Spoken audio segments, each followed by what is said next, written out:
I'm a nerd when it comes to financial education, but man, like if you don't have any idea what the heck you're going to do with it and you're spending, hundreds of thousands of dollars, like it just breaks my heart to like see people drowning in debt because of a degree that they didn't even know if it was going to get them where they want. So often people take on the role of entrepreneur, right? Or maybe they're trying to exit corporate America. So they're starting side hustle that they're hoping to grow into a business that sustains and create an amount of money for, to sustain their lifestyle and their family.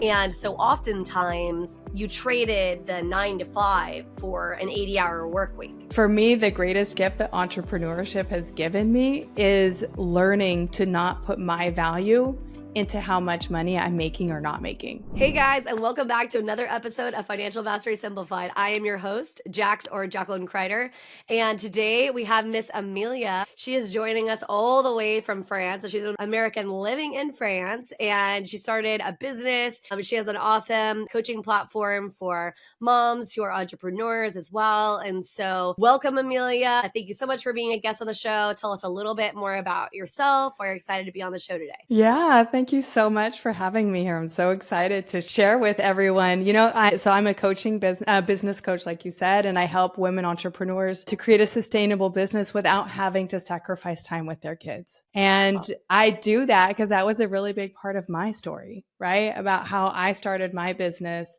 and how all the things that I thought I had to do in order to be successful, including working 24/7. I started my business just as COVID hit.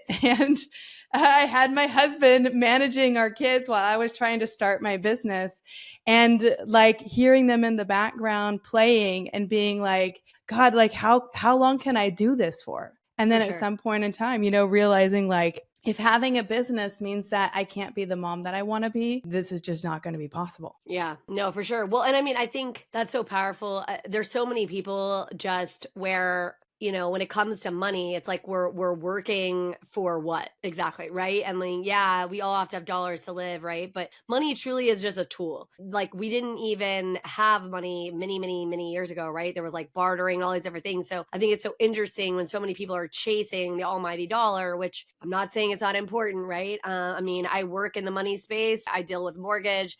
I deal with financial coaching and things like that. So it's important. Don't misunderstand me. But if you're not getting to where you want to be life-wise, time with your kids, going to different countries or traveling or relaxing time, whatever that looks like for you, is it really that great, right? Like, are we really getting to where we want to be? So that's awesome. And it's going to be a great conversation. I love to hear. So tell us a little bit more about, first of all, how in the world did you end up in France? Because I love France. What part of France are you in, by the way? So I live in the south of France near Marseille. Oh. Okay. So I love the south of France, by the way. Probably one of the best vacations I ever went on was south of France. I could live there in a minute. So maybe this is going to be an opportunity for me to just like come visit you, for business purposes. Oh, you should come. We'll have a good time. I feel like a write-off's coming here. Anyway, so that's awesome. So what took you there? Yeah, well, it's a long story. My husband and I, we were 16. He was 16 and I was 18 when we met. Okay. And he was a French exchange student in California where I was living.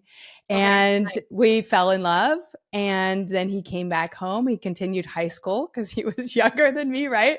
I started at the University of Santa Barbara, and we just stayed in touch, and we would see each other once a year, and we would have other relationships, and we would be together, and we were physically together, and then with other people when we weren't, but continued just, staying in love and trying to figure it out. And when I finished my bachelor's degree, I was like, over my head in student loans. And I was like, in France, it's free to get a master's degree. Like, why don't I come to France and let's see if it works out between us? And then I get my master's degree for free. And if it doesn't work out, I just go home a year later and at least I've got my degree, if nothing else. And so that was in 2002. And we've been married for over 20 years now. That's awesome. And so, wow, that's crazy. And And I can't say that I blame you. Student loan debt, I could die on that hill for sure. I probably should do a Mm, whole episode by myself of just talking about student loan debt, just because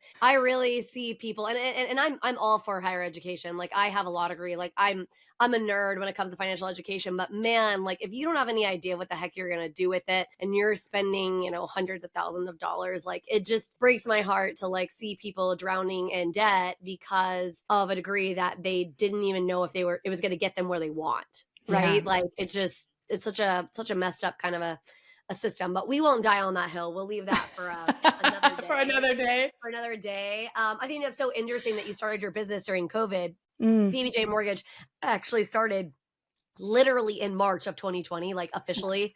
And I was like, man, what a great time to be dealing with launching a business, man. Like, what? And I think from my understanding, you did this out of sort of, like you said, where maybe you didn't have, some of the aspects of financial resources, education, like things like that or whatever, and you wanted to be able to help women specifically, right? Entrepreneurs be able to not have to just spend all their time and their energy to only just chase the almighty dollar, right? There can be some kind of a balance, I guess, if you will, Yeah. in Yeah. that. Well, I mean, kind of like you started out saying at the very beginning, like so many other women, like so many other entrepreneurs, I had left my corporate job in HR. Our family income was cut in half with that choice. Yeah, And I had a fire under my butt to be able to start making money. Like, seriously, like, how do I do this? Right? If I'm going to right. go after my dream, I'm going to go after my dream, but I also need to be making some money doing that. Or we need to figure out how do we cut our lifestyle in half, right? And For sure. so with that fire sending me forward, I was like, I want to make 10K because in France there's a lot of sales tax and whatever. So if I was making 10K per month in my business and revenues, that meant I had roughly 5K for myself in my pocket.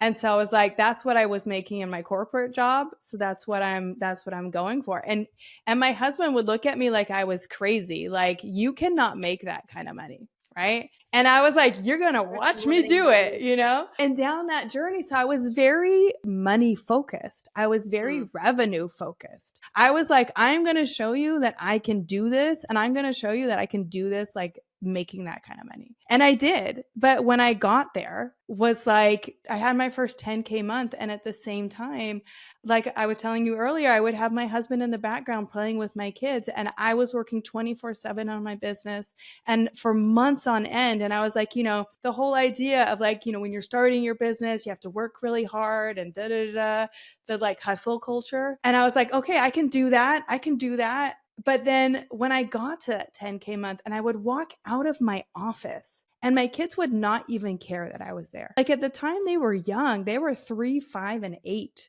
And I would right. walk out and they would not care that I was there. Like, I would be available to play and they would not want to play with me. They'd be like, no, I'm going to go play with daddy. Where's daddy? Where's daddy? And it broke my heart. It Yeah, broke my heart because I'm a very purpose driven person. And right. I wanted to make money in my business, right? If you have a business, it's to make money. Otherwise, it's not a business, right? It's For a, sure. and so, but at the same time, like I was doing this to feed my family, not just with money, not just with food, but like nourish our family and to be a model of possibility for my children. That Right. it's possible to go after your dreams. It's possible to do what you love and make good money doing it.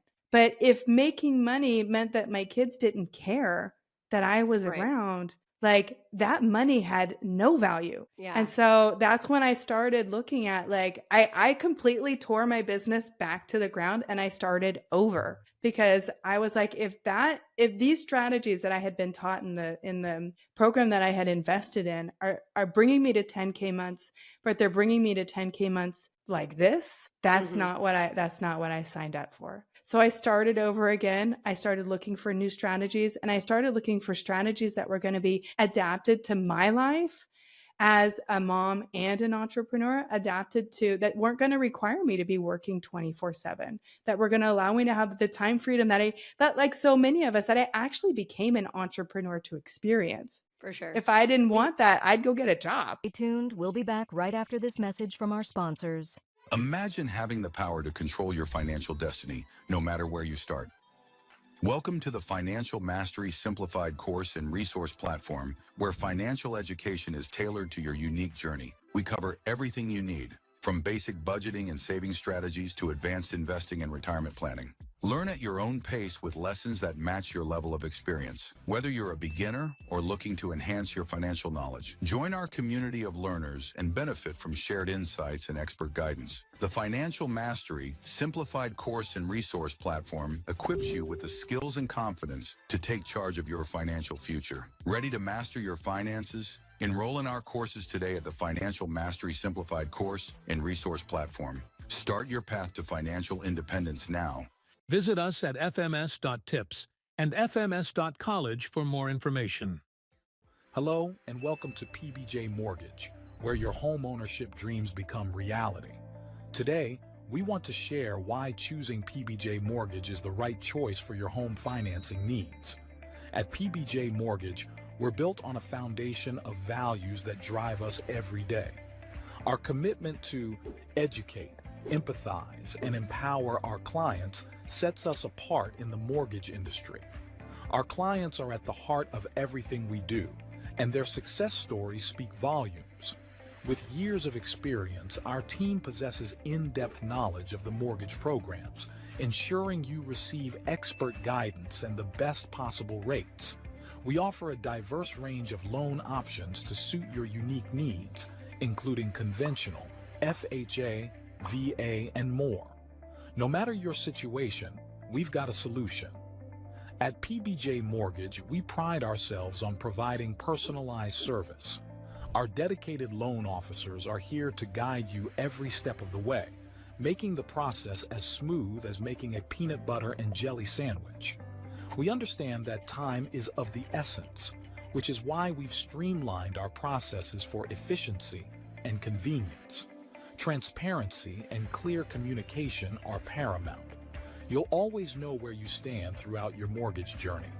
Reach out to us today to set up a call to discover your options.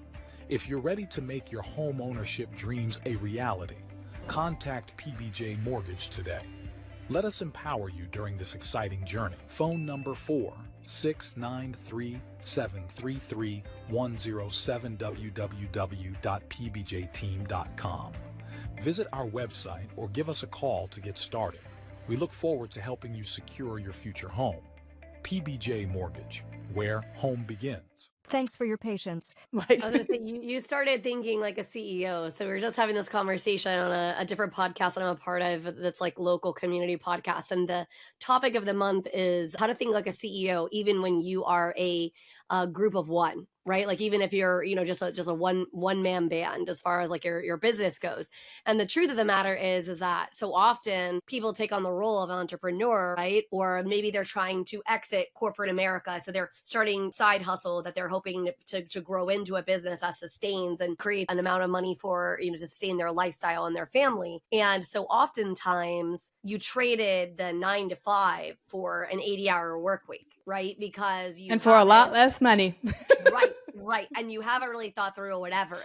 I think as a business owner, what you're supposed to be able to do is exactly what you said, right? You're supposed to be able to strip back and look at the different aspects, right? And when it comes to money, it's so important. I was literally just saying this, that one of the things that I do in my business, and I was challenged to do, is to actually create a list.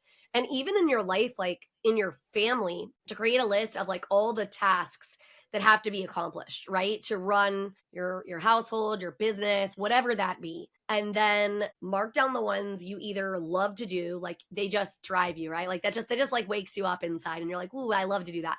Or is your highest and best use.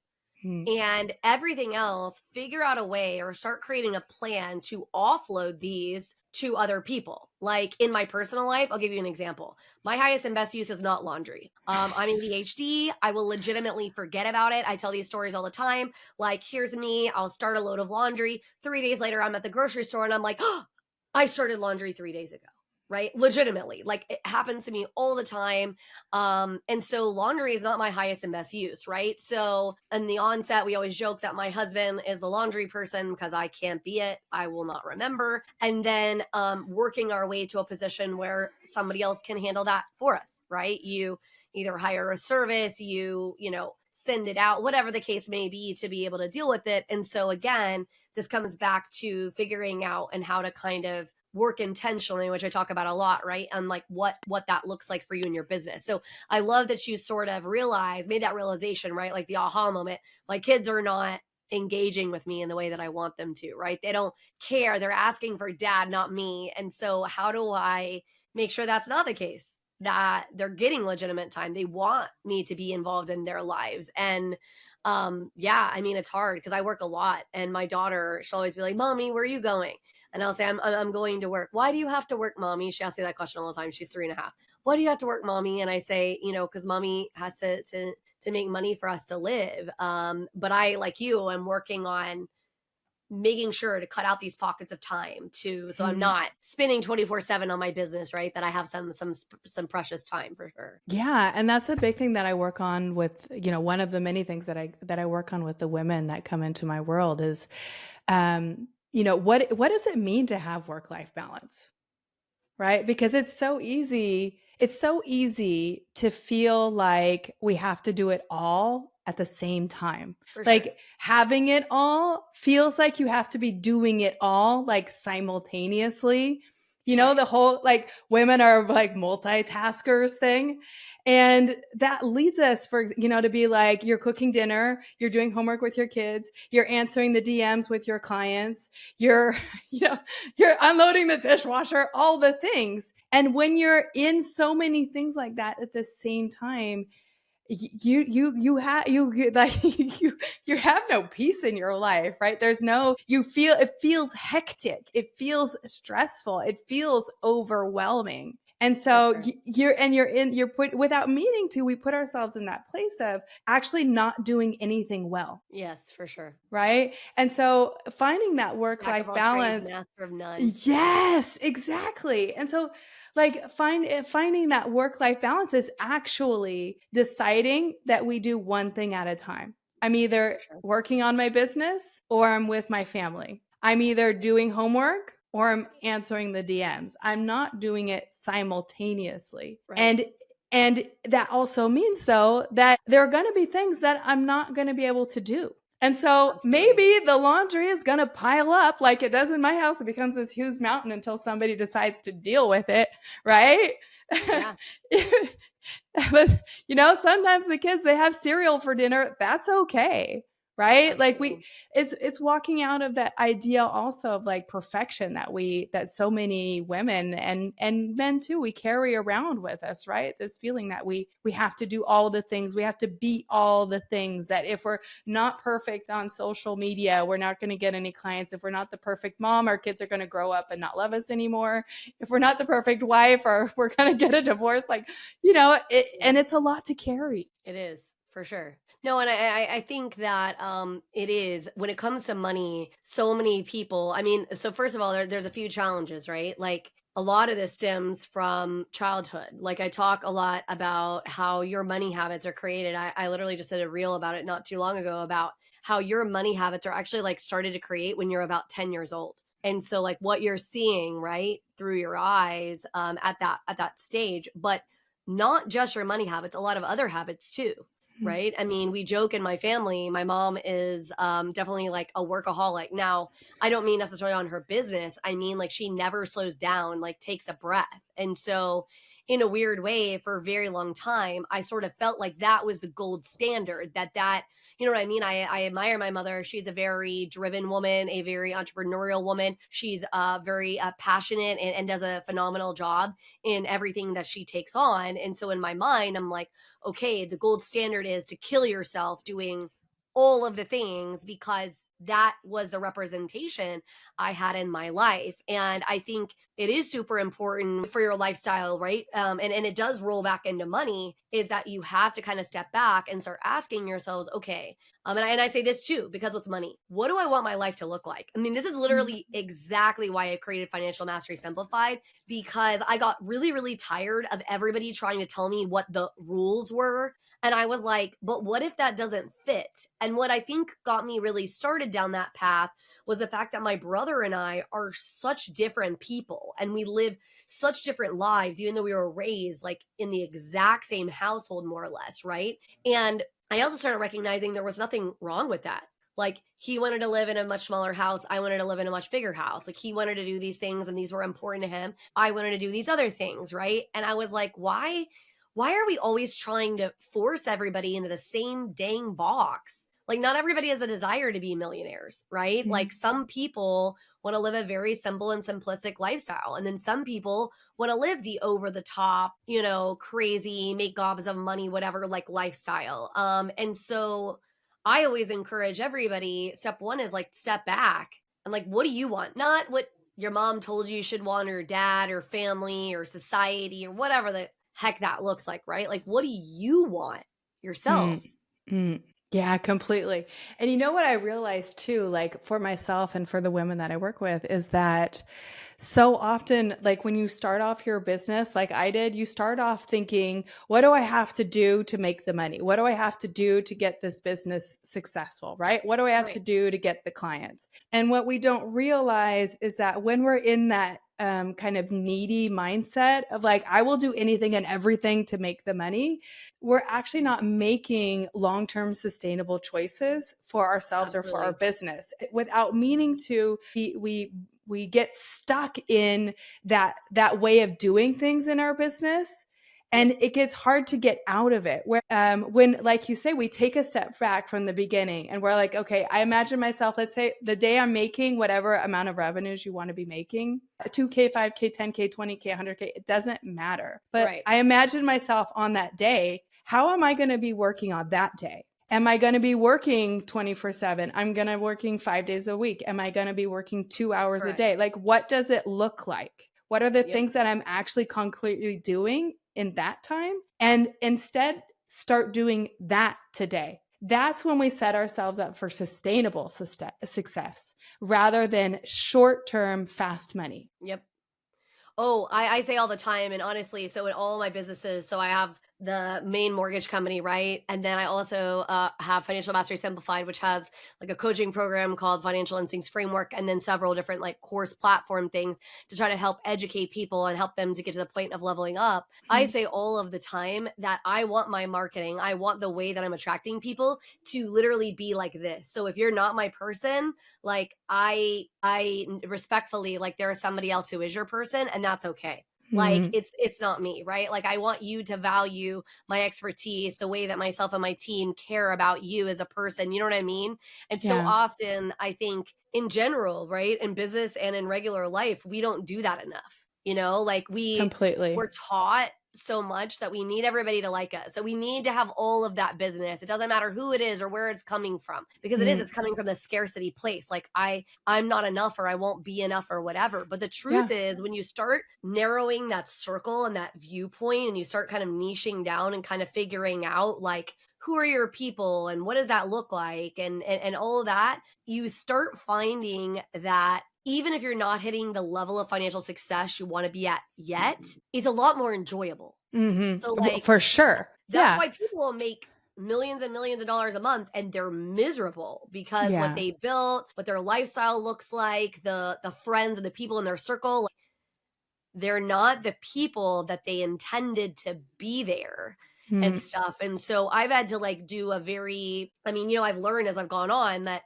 hey, I'm not everybody's person. Like with mortgage, we typically cater to people who value education, who want us to take off all the heavy lifting off of them, right? We're very competitive, but we're not necessarily the bottom dollar cheapest mortgage you're ever going to find, but we make their life very easy. We hold true to what we say, which is PBJ Mortgage, making mortgage simple as making a peanut butter jelly sandwich. We hold true to that, hey, if you simply follow the steps we give you, give us the feedback of what it is you're specifically looking for in your unique situation, we will do all the hard work and help you make a well-educated choice, right? Right. Because Right. there's plenty of mortgage people. I mean, you could pretty much throw a stone and hit a mortgage person in the US. For sure. Like, there's tons of that. Right. So, And there's lots of different value that you're giving in that, right? I think that creates so many entrepreneurs out there. It feels scary to niche down. It feels scary to say, I am targeting this audience here. I'm not targeting them, not them, not them, not them. And yet it's actually, it feels so good as the client, both when you're the yes and the no, right? When you're the person, like, I'm also like, when I'm looking for whoever it is I'm going to work with, whether it's you for my mortgage, it's my doctor, it's my grocery store, whatever it is, I'm looking for something very specific in reality. And so when I walk into a place that's like not my kind of place, or I start meeting somebody that's not my kind of person too, it's the same thing. Like that is actually how the best kind of business is done, where it's win-win on both sides. Right? Whereas when you find yourself working with somebody either as a client or as a provider that doesn't match, it's lose-lose on both sides. Everybody comes out feeling like they didn't get the value that they wanted to get out of that relationship and that transaction between us, right? For sure. And we forget that, because as entrepreneurs, we don't want to lose the sale. We're worried, if I say I only work with this kind of person, then I'll be working with nobody. And it's actually the opposite. The more you niche down, the more of a specialist you become, and the more that person specifically will come to you. And like I have, whenever it's so funny when I go to like networking events in person, and I always say I work with women entrepreneurs. And in these events, like there are so many more men entrepreneurs than there are women entrepreneurs, right? It's like 70-30, 80-20, 10-90-10 maybe. And so I say that, and all of the men are like, "What? You don't work with men?" And it's so funny, because I'm like, well, I do work with men actually, but it's a secret, because I'm like, actually, men also want fulfillment. Of course, men also want to have time with their children. Of course, they want to feel like they're an amazing dad and feel proud of how they've raised their kids. Right. And I choose to work with women because that's just where my heart is.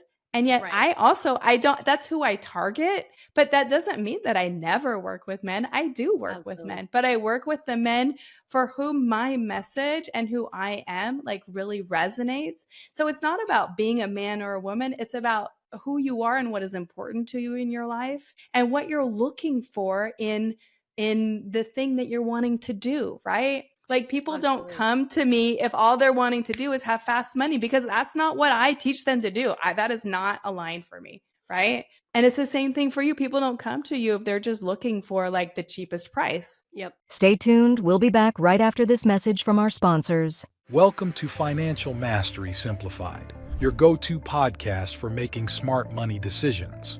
We break down complex financial topics into easy-to-understand advice you can use every day. Our experts cover everything from budgeting and saving to investing and retirement planning. We give you the tools to take control of your money and build the future you want. With Financial Mastery Simplified, you'll feel informed and empowered to make the best choices for your financial health. Tune in to Financial Mastery Simplified on your favorite podcast platform. Start your journey to financial confidence today. Visit us at fms.tips and fms.college for more information. Welcome to House U, where we believe in the power of education. At House U, we're more than just a brand. We're your partner in home ownership, dedicated to educating, equipping, and empowering you every step of the way. Education is at the heart of everything we do. We offer comprehensive resources designed to make home ownership simple and accessible for all. From understanding mortgage options to mastering home maintenance, HouseU provides the knowledge you need to make informed decisions with confidence. We host workshops and seminars, bringing together experts and community members to share insights and build a stronger, more informed community. Because when you're educated, you're empowered. HouseU, home ownership made simple for all. Visit our website or contact us today to start your journey with HouseU. Empower yourself with knowledge and embrace the joy of home ownership. Thanks for your patience. Now back to our conversation. Well, and I think it's just a very interesting, concept that people struggle with because, again, a lot of the traditional rules of money is like, first of all, you should make a lot of it. Like, it's really important to make a lot of it. I mean, maybe, right? I mean, it sort of depends on the lifestyle that you want to live. If you want to sustainably live a lifestyle, I know plenty of people who live on very, very little money, and they're very happy with the kind of lifestyle that they want. And then conversely, I know a bunch of people who live, have a little bit of money and they're miserable because they have a different perspective, a different lifestyle that they want to live, etc. Mhm. But you attract, money is just literally an energy exchange. And so often people are not realizing that so much of the stuff that's happening behind the scenes, right? Like your childhood kind of ideas, right? The fact that you do feel like you have to follow all these rules, they're holding you back from leading to the potential that you want to get to, right? Mhm. They're giving you these ideas that you need to do business with everybody. And it's like, that's not true, right? Or that you're stuck in corporate America because corporate America has all these beautiful benefits and all these different things or whatever. And I told my girls, I was like, I think corporate America a lot of times is a really good jumping off point. They're going to teach you a lot of things that when you hop out on your own is a lot harder of a lesson if you don't have some kind of perspective that corporate America kind of gives you. However, I don't necessarily think that that's always sustainable for everybody. Because for a lot of people, right, like if you have a unique perspective, I found that in corporate America, what would end up happening is they would just end up piling more and more work on me because I could Mm. do it. Yeah. I was just Mm. capable. So they were like, well, great. This other, person at the other desk, they, were struggling with this work. So we're just going to give you this extra work. And I'm like, but I'm not getting paid anymore. So why should I be having to do the extra work? Right. And so I think a lot of times people just forget that, again, you have to kind of go back and realize that when you are niching down, when you are thinking about who your audience is, who you want to connect yourself to, you do need to be intentional, selective, right? Make sure, and that it's a process. I mean, I don't know about you, but when I started kind of niching down, my business dropped a little bit because as opposed to going out and seeking anything and everything that we could find, we were only seeking the very targeted ones. But then as they started kind of flowing in and coming in, there was a lot more satisfaction in dealing with that particular clientele, right? Those particular individuals who were like-minded than trying to beat our heads up against a wall working with the client that, let's be quite frank, you're right, they didn't really want to work with us either. Yeah. They ended up And they're with us just not, and you have that feeling, right, on the provider side that like no matter, it's just not worth the money they're bringing to you because it's just not. so much harder. It doesn't flow. Everything is a problem. Everything is, everything is a challenge. Nothing just goes, right? Yep. And so you're like, oh my God, never again. Oh yes, we and people will be like, what? And I've told people we fired clients before because at some point it's just not worth the time and the energy and the emotion and even the money. Because people say, well, what are you talking about? Your main function is you work in mortgage and you get paid quite a bit of money and you don't get paid until the deal actually closes. And that is true. However, you forget the amount of hours that we spend on the onset working, right? We have a lot of expense that we take on as a business before the client ever goes even under contract. I mean, we're doing a huge amount of work up front, basically for free, because that's the way that it's set up and established. And there's nothing. And so if you remind yourself of that if I'm not firing that client early, if they're not a great fit, it's actually not a great thing because we will end up wasting a lot of time, energy, and money to be able to land something that wasn't really where we Well, should and have been also anyway. there's like there's the I don't know what to call it, the negative return on investment, if I can term it like that, of like Yeah, that sure. client, maybe you, because, you know, like at the beginning of your business, a lot of times there is that learning process of figuring out like, who are my people, right? Who are the people that I work with? Who are the kind of clients that I actually want to be working with? And like, what do they do? What do they sound like? What are they like when I'm, you know, and really putting words to that. And so you're going to be working with clients where you're like, oh, I shouldn't have done that. I should never have said yes to that one. And the problem is that when you go all the way through with the process like that, they're also likely to be the person who's going to give bad press to you, to your services, and talk badly about you. Whereas if you have, when you have the ability to identify quickly that they're not the kind of client you want to be working with, and like you say, and you dare, because it is scary, especially at the beginning when you fire a client for the first time, it's really hard and it's really scary and it can be really heartbreaking. And there's a lot of fears on our side behind, like, if I tell this person that I can't work with them anymore, like, what are they going to do to me? You know, what are they going to do to my business? What are they going to do? What are they going to say to people? But it's actually so much more beneficial when you're able to do it either before they even sign up with you or very quickly, rather than forcing yourself to go all the way through with the process. Well, and sometimes, I mean, I don't know about you, but I mean, I do a lot of masterminding with other people in my space. And so sometimes when I'm not a great fit, either on the financial coaching piece or on the mortgage piece, I know enough people where I can refer them. And I'm like, hey, that's okay if it's not me, and you're looking for something different. If they haven't found somebody on their own, then I can kind of point and say, oh, you know, this person may be a good fit for you, etc. Because a lot of times then that also allows you to connect people that are like-minded, right? And just be overall positive, because I just believe that, like I said, I joke all the time that I'm not everyone's cup of tea, and that's okay.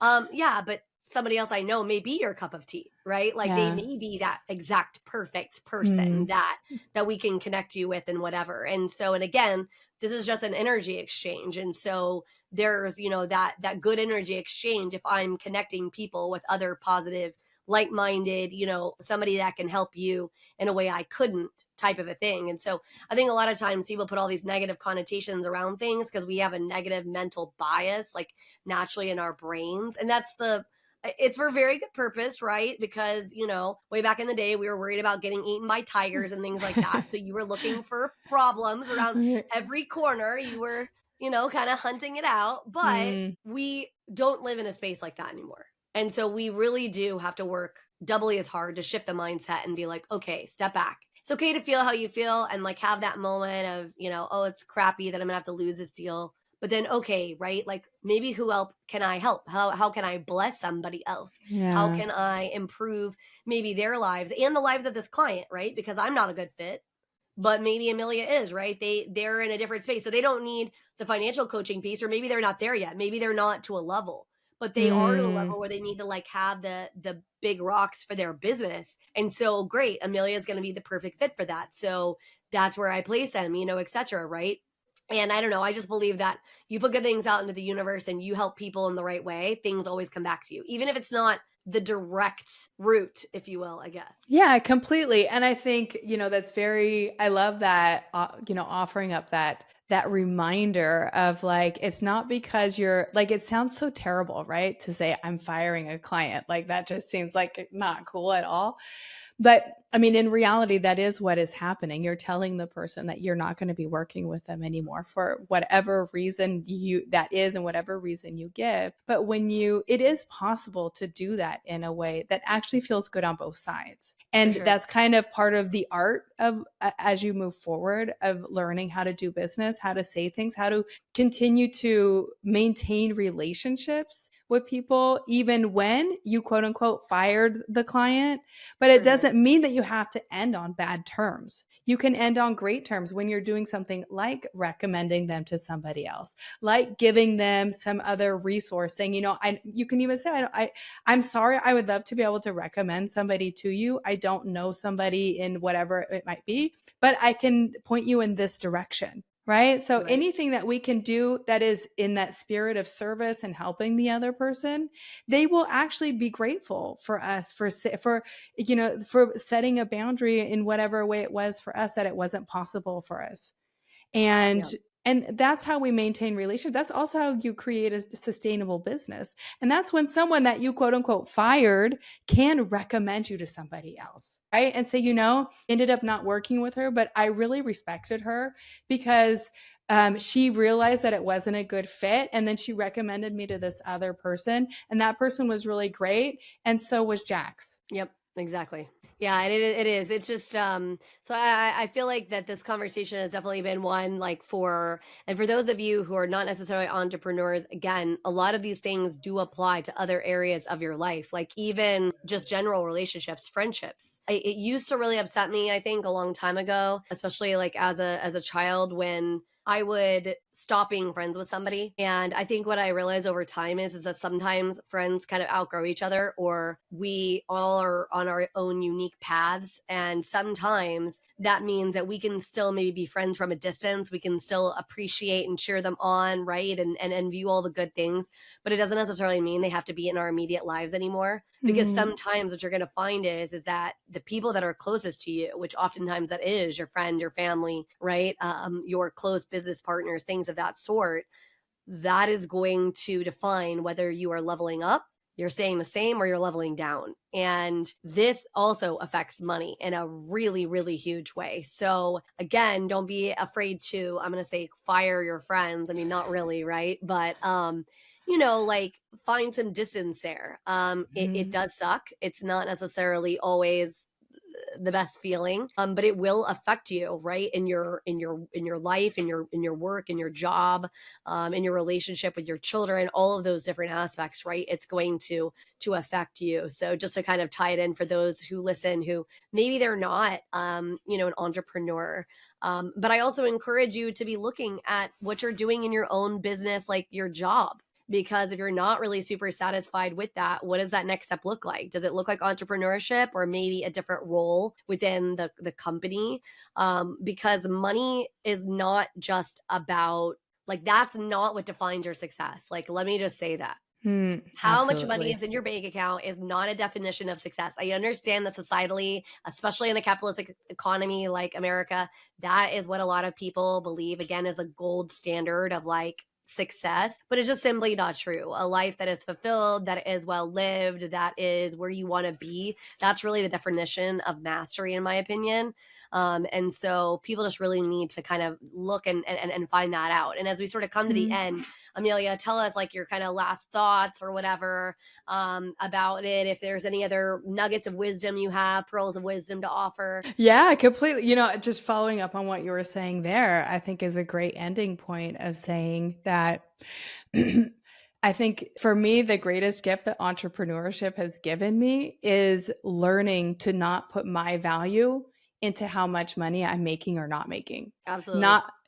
Not putting my happiness into how much money I'm making or not making. For That sure. my value, my happiness, what is important to me is outside of how much money I have, how much money I've invested, how much money, whatever X, Y, and Z thing is. And when you learn to do that, you become so much more powerful with your money, because your money in that mindset becomes a tool. It becomes a resource. It doesn't Absolutely. become this live or die thing that if you don't have, like it's over, Yeah, it's crazy. It's literally crazy how much people tie their self-worth to money. And the funny part is, and I don't say this like pat myself on the back, but I grew up in a family where arguably like my parents were pretty successful. Like the other family members around me were pretty successful. I'd always been pretty financially successful, and like due to some crazy things, some of which were in our control and some of which were out of control, we definitely have taken a massive blow financially. And it's really gotten me to realize that you definitely cannot hold your self-worth in money, or it will choke you. Like it will just choke you out. Because if I was defining my personal level of success based on my credit score and all the money that I was bringing into my bank account every single month, the last 2 years would have said, haha, and have said, haha, because that's not the case for you right now. You know what I mean? And so it really makes you step back and realize that, hey, it is possible. I am literally living proof that no matter what crazy crap you have going on in your life, you can step back and it doesn't have to define you. It doesn't have to mean that you're a horrible person or whatever, right? It doesn't. And just because your business may not be going as well as you want, and you may feel like a failure. A lot of people feel that way, guys. Like from time to time, a lot of people have those moments, and just feel how you need to feel for a minute and then step back and ask yourself, what am I grateful for? What are the things that are going well in my life, right? What are the positives? And you can find that it really won't, it's not as bad as you think it is, just because you believe that. Well, Emilia, we have so appreciated on the show today. I hope you will come and maybe do another episode with us at some point here in the near future. And I think that you have an offer for the guests, so I'll let you kind of wrap us up with saying, what the offer may be and where everybody can find you. Yeah, completely. So what I have for you is a free training for you to follow to learn how to make reels for Instagram in less than 5 minutes a day. Because if there is one thing that I believe is that we are believing too much into the myth that when you're on Instagram, you're going to put a reel up and you're going to make money in 5 seconds. And that is just not the reality of entrepreneurs. Even though I myself believe that, I hoped for that. Right. And as much as I believe it is important to be online and to have that as our store window where we show what we do and we bring that value, for 99% of entrepreneurs out there, that's not what's bringing in the majority of their revenue. So I want you to be able to spend less time on your store window and more time on the activities that are actually going to be revenue generating for you and bringing in new clients. And so that's what this training is for. It's for the person who is already doing reels on Instagram, creating content, and you just want to bring your time down like 100 bazillion% from like hours of content creation to 5 minutes. Wham, bam, thank you, done. And let's move on to revenue generating action. That's awesome. Well, we love that. And thank you so very much. Where do they find it? So you can find it on my Instagram. Look for Coaching with Emilia. I'm also on Facebook. You can find it there, and on LinkedIn also. Okay. Awesome. Well, we so appreciate you being our guest, and I hope this episode was helpful for the audience. Definitely, we're always trying to level you up financially and simplify your life as far as that goes. That is why we are Financial Mastery Simplified. Thank you so much for tuning in, and we hope to see you next episode of Financial Mastery Simplified.